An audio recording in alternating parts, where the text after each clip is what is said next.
Taylor, I've been reading up on the history of marriage and it's fascinating how much it has changed over time. I was wondering if we could discuss it in detail. Absolutely, Alex. Marriage is indeed a complex and evolving institution. Where would you like to start? I guess from the beginning. How did marriage originate? Marriage as an institution has existed for thousands of years. The earliest recorded evidence of marriage ceremonies uniting one woman and one man dates back to about 2350 BC in Mesopotamia. However, the idea of marriage is likely much older, as it served various social and economic functions in human societies. That's really ancient. What were the primary reasons for marriage back then? Initially, marriage was less about love and more about alliances. It was a strategic tool to forge political alliances, secure property rights, and manage familial relations. In many early societies, marriage was about producing legitimate heirs and creating family bonds that could support social and economic stability. Interesting. How did the concept of marriage evolve in ancient civilizations like Greece and Rome? In ancient Greece and Rome, marriage was still largely about forming alliances and ensuring the legitimacy of children. Greek marriages were often arranged by the parents to strengthen family ties and secure economic advantages. Women were expected to manage the household and produce children, while men had more public roles. In Rome, marriage was also a legal contract. Roman society was highly patriarchal, and marriages were arranged to enhance social status and political connections. The concept of manus, where the wife was under the legal control of her husband, was common, though it changed over time to offer women slightly more freedom. So, love wasn't really a factor in these early marriages? Not primarily. Love or affection might develop after the marriage, but it wasn't the driving force behind the union. Marriage was more about duty, responsibility, and social structure. How did marriage practices change during the Middle Ages? The Middle Ages brought significant changes to the institution of marriage, particularly with the influence of the Christian Church. By the 12th century, the Church had established marriage as a sacrament, which meant it was seen as a sacred and indissoluble union blessed by God. This period saw the introduction of the requirement for mutual consent and the idea of marriage being a partnership for life. However, marriages were still often arranged for economic and political reasons. The concept of courtly love emerged during this period, which romanticized the idea of love but did not necessarily change the practical purposes of marriage. So, mutual consent became important during this time. How did that change the dynamics of marriage? It gave individuals, particularly women, slightly more agency in their marriage choices, although parental and societal pressures were still significant.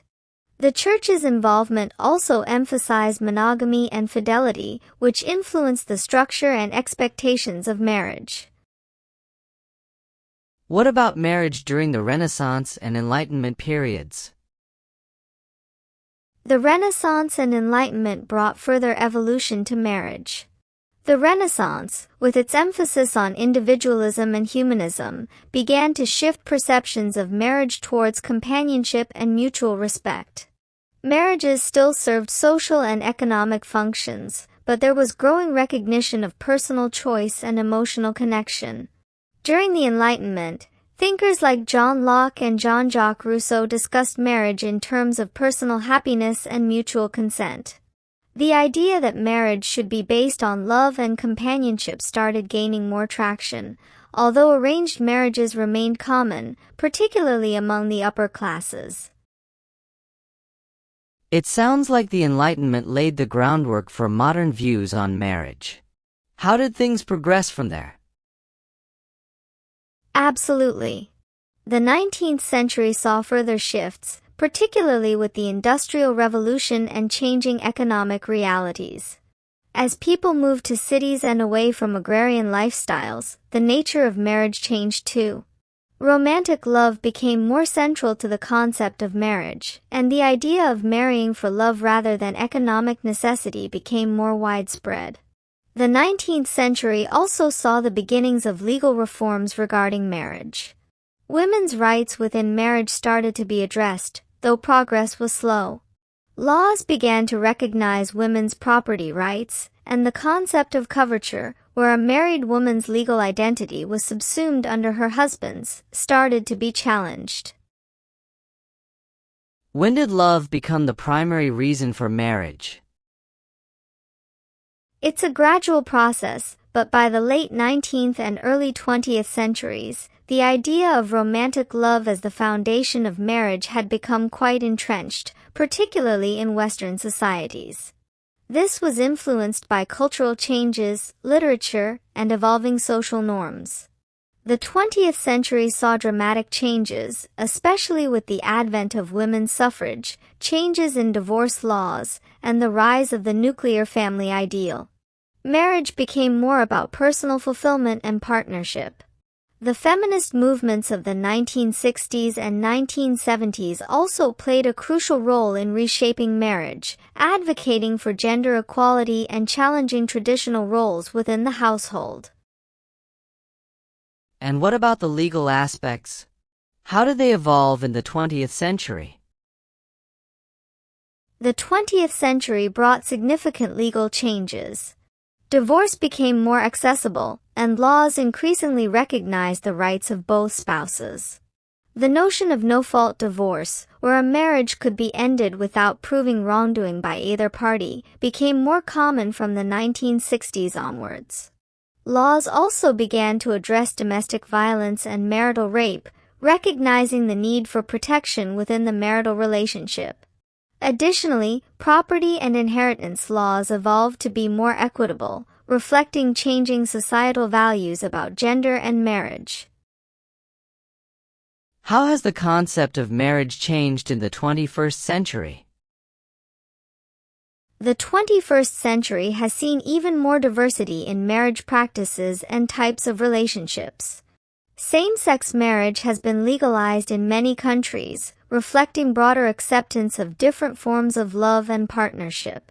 The definition of marriage has expanded to include a wider range of family structures and arrangements. There's also been a growing recognition of the need for work-life balance and shared responsibilities within marriage. Gender roles within marriage are much more flexible now, and there's a greater emphasis on equality and mutual support. It's amazing how much marriage has evolved. What do you think are the main factors driving these changes? Several factors have driven these changes. Cultural shifts, legal reforms, economic changes, and social movements have all played crucial roles. The rise of individualism and personal freedom has also significantly influenced how people view marriage. Technology and globalization have had an impact as well. People are exposed to a wider range of cultures and ideas, which can influence their views on marriage. The internet and social media have also changed how people meet and form relationships. Do you think marriage will continue to change in the future? Undoubtedly. As society continues to evolve, so will the institution of marriage. We might see further diversification in family structures, with more recognition of non-traditional forms of partnership. The emphasis on equality and mutual respect will likely continue to grow. Additionally, as people live longer and lifestyles change, the way people approach marriage and long-term commitment will also adapt. Flexibility and adaptability will be key in how marriage evolves. This has been a really enlightening conversation, Taylor. Thanks for walking me through the history of marriage. It's incredible to see how a social institution can change so much over time. I'm glad you enjoyed it, Alex.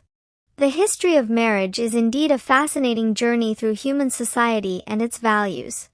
It reflects our evolving understanding of relationships, rights, and what it means to build a life with someone else.